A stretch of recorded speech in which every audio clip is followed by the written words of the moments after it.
I started attending a lot of creative writing workshops, and as you'll know yourself, or as anyone who writes creatively knows, once you start attending creative writing workshops, you completely unravel. I mean, it achieves the very opposite of encouragement.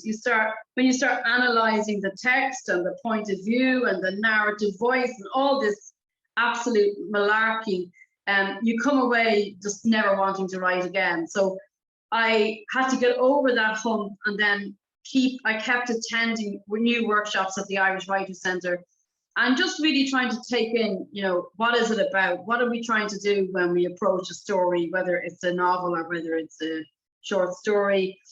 And that's when I began to write. And I began to write really from my own life, badly disguised memoir stuff as fiction, you know what I mean?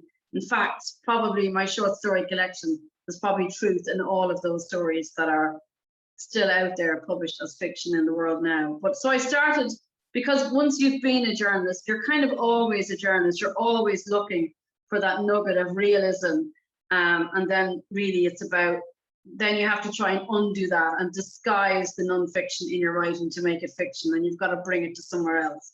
From a baby writer's point of view, when you're starting out, you really don't kind of appreciate the tutors that are very soft on you and kind and encouraging and just keep telling you that, yes, this has potential, keep going. You want to meet those tutors that really are just like a bag of razor blades that just hack you to death and traumatize you to such extent that you'll actually properly examine your motives and your motivations, and that it will actually manage to change you as a writer. And I did unfortunately come across a couple of these. There's a couple of workshops in particular where we would leave and somebody would be in tears and we'd have to decamp to the pub and get this poor unfortunate soul who was crying their lamps out, really drunk, and do a kind of a debriefing.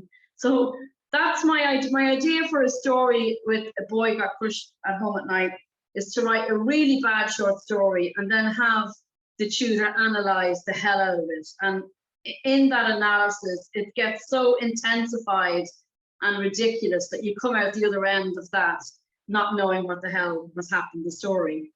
So that's what the idea, and that's really, really hard to do. It's completely impossible to do, in fact. So I probably failed miserably, even though you're going to publish it.